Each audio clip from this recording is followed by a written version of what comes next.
they even had caps on the nipples.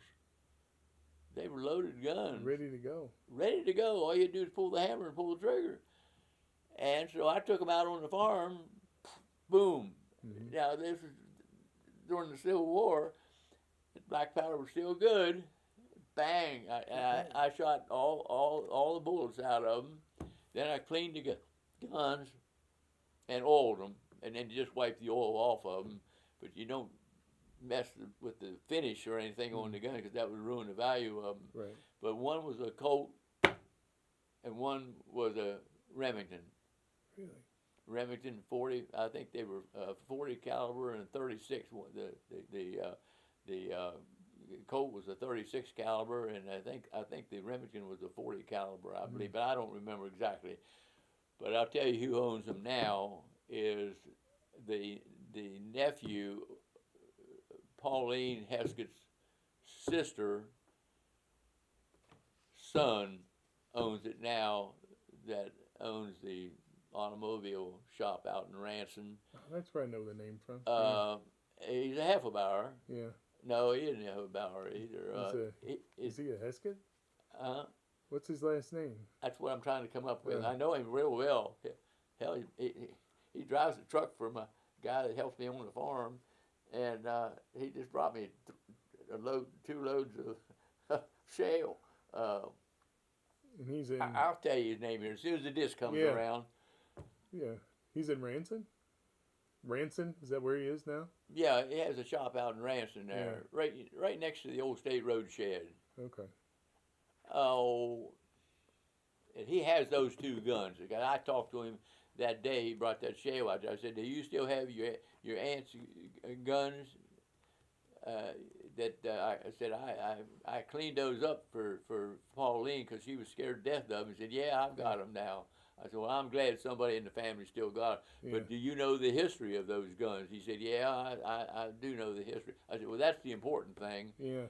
That's a lot of the oral history Absolutely. about what happened in this area where 60% of the people fought for the South and 40% fought for the North. Yeah. A lot of families didn't get along too good. Right. And in fact, in that letter from Straff, he up here early in the first page, he talks about some neighbors not treating her too good. So some of them were Yankee lovers, and some of them were Confederate lovers. So they had a little trouble getting along. I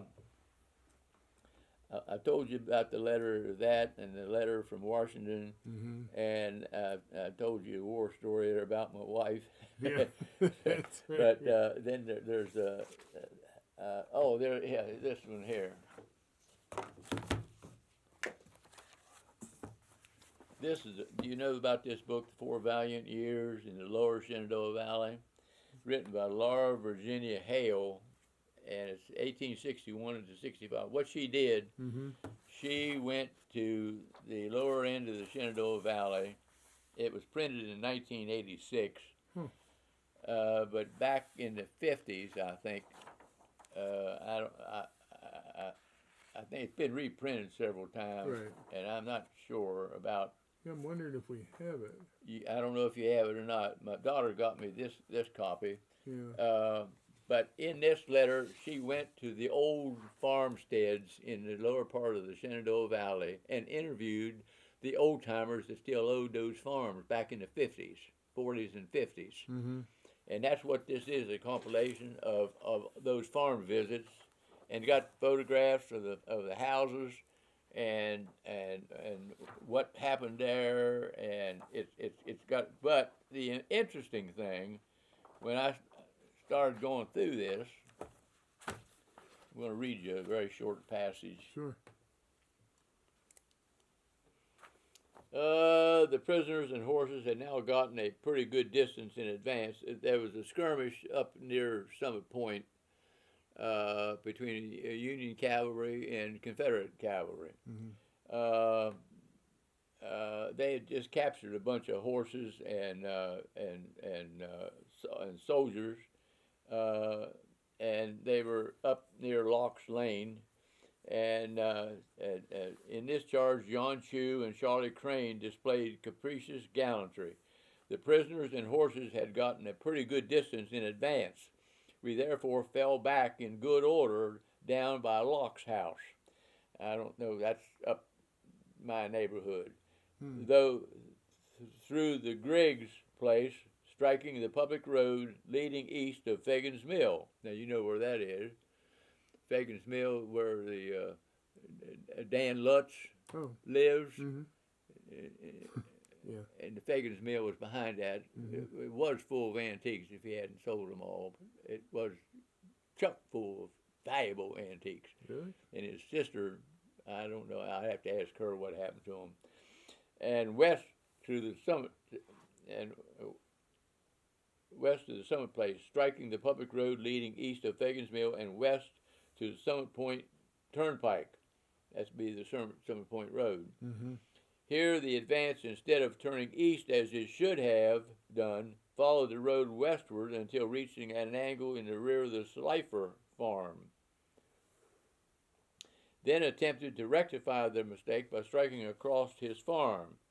At the first cross fence, the Yankee horses refused to jump. The enemy pressing us from the rear, the prisoners and horses were recaptured. Learning, no doubt, from the recaptured men of the paucity of our numbers, they pressed us more vigorously. At the next fence, Manning's horse fell. Manning was the name of the cavalryman. His horse fell, pinning him to the ground, and he was captured. No, that's not right. A short distance further on, Coleman met his same fate. Coleman was the cavalryman. Having passed across the Slifer farm, the retreat was continued down through the Dovenberger place, across in the direction of Porter's factory. Now, that was a brick factory, I think, because the bricks in my house were made at Porter's factory, because he owned a brick factory at one time. On the milk house and the smokehouse are made of brick. And the summer kitchen's in the smokehouse. It's a guest cottage now, and just this in the last month, I've had guests from Switzerland stay there for 3 days, and I've had the two Dutch girls been there for 2 weeks. To celebrate my birthday, they came over from Europe to visit, wish me a happy birthday. That's nice. On this trip, I was riding my father's horse, Boney, a fine runner and jumper. Now, the Southerners, they prided themselves on jumping horses, you know. Going over the fence. Over the fences. They could jump, but the Northern cavalry horses were just horses, and they weren't trained to jump. And keeping in the rear with a few well-mounted men to protect and shield those with weak and less agile steeds, he had stayed behind. When, on coming to a ditch in the field, my horse bounded over, slipped on the ice, and fell, throwing me. In an instant, Boney was up and gone, and poor unfortunate me at the mercy of a fast-advancing foe. Just south of me, I spied a rail fence, which in an instant I leaped, while the Yankees were pulling it down to get over, and I made the best run of my life across a wheat field with bullets knocking dirt over and around me. From the noise in my rear, I feel justified in concluding that the whole squadron took a shot at me. Before they got through the fence, I reached a Carroll house, now Levi Porter's. Levi Porter owned my house. Oh. And so he's running in your yard? I've got the deed when he was transferred from somebody else to him, to Levi Porter. Porter's a big name in Jefferson County. And J.P. Burns his father's name was Porter. Oh. Okay. And in fact, that's what Mr. Nick called him, Porter, all the time. Really?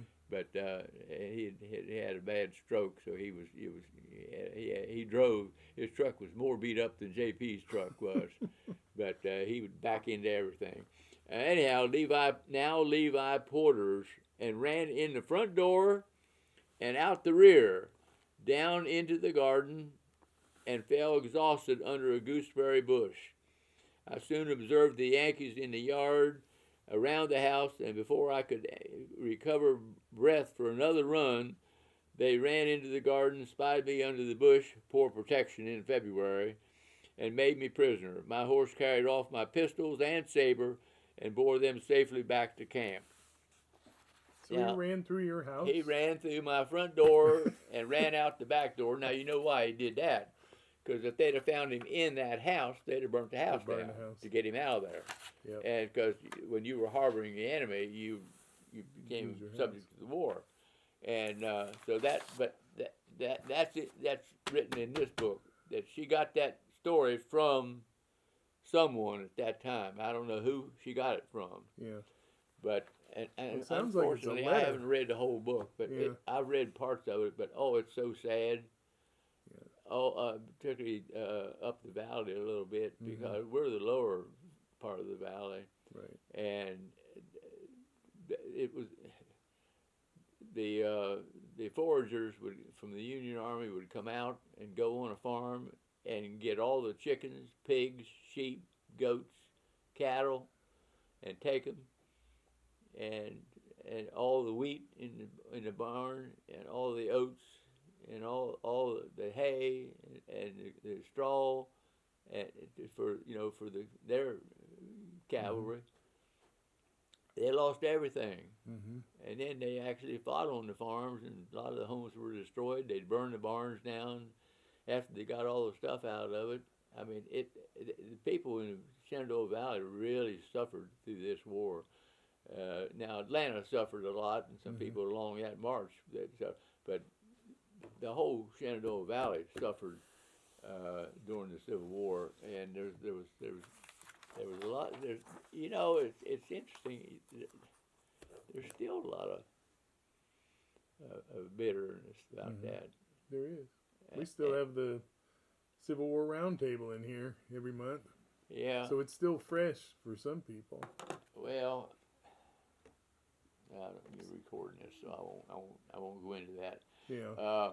But anyhow, there's so much oral history that gets lost every year in Jefferson County, because when the old codgers like me die off, unless someone's recording it, that's what I tried to get Mr. Perry to do, but I wasn't successful. But I guess he thought his library would be protected, and it was. And it's wonderful that they've done that. I want to research my home more. I've researched it some, and I got some. Where is it? I don't know if it's in there or not. I don't know. While I'm looking for that, you tell me if you something else you want me to Yeah, well, cover.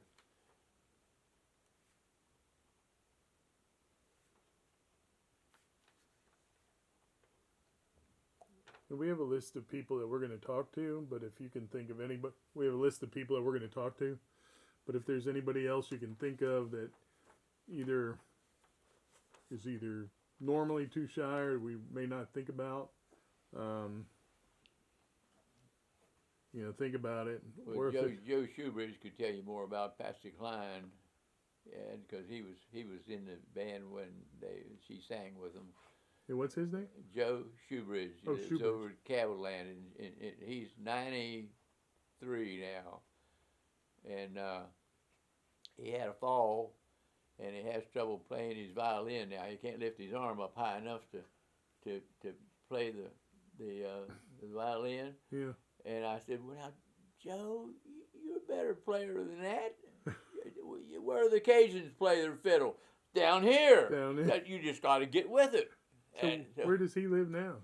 In Cavalland, outside of Shepherdstown. You know where the I can't think of his name. Has that Century Farm out there on the Myerstown. What's that guy's name? He's a lawyer here in town. His dad used to had interest in People's Supply, and I had interest in him, but I won't go into that either. Hmm. The Yeah, it'd be good to talk to Joe. I would like to talk to Joe and well, now I can give you his phone number, and he's like I say, he's 92 or 93, and whether he'll do it or not, I don't know. yeah. But he can tell you about some of he knows more history about. He played for Bill for a year longer than I did, Hmm. and he played with a lot of bands in the area, and but he still played up until his late 80s with different groups, and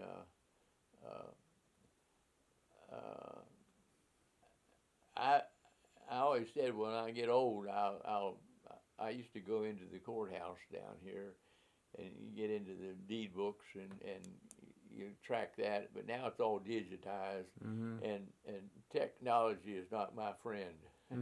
I have a little problem with technology. I got a smartphone, but it's a whole hell of a lot smarter than I am. But at any rate, Well, in the courthouse, because there's all this discussion about moving over to where APIS and all that stuff.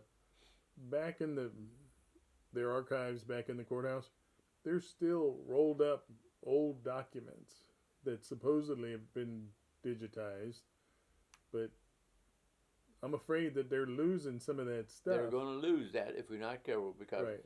the people in charge now, they're not history lovers. No. They're It just. scares me. That's one of the reasons I agreed to do this, because we have a rich culture history here. We've got all the Washington homes. We've got the miners' trial, and I have in my Civil War collection, out of my backyard, I found an item that was deeper than the usual 3 to 4 inches for Civil War artifacts. It was at least 6 inches deep, and I thought, boy, it's got to be a buckle, because I got a really good writing. Because I found 4 U.S. buckles in the space between here and the street, and they were evenly spaced. There used to be a fence there. There's the remains of a old building there that is sunken, that I think was a slave cabin or a shop or who knows, but it was a slave cabin, because in the one corner of it I found a 3-legged pot with a long handle that you'd cook something in the fireplace. I've still got that. But then I found in one part of my backyard, in the area about from here to the bookcase and here to the bookcase, that area, I find all military buttons in that area where they probably burnt the uniforms. They were bloody, because they're both Confederate and Union. And one of the buttons I found is one of the 6th rarest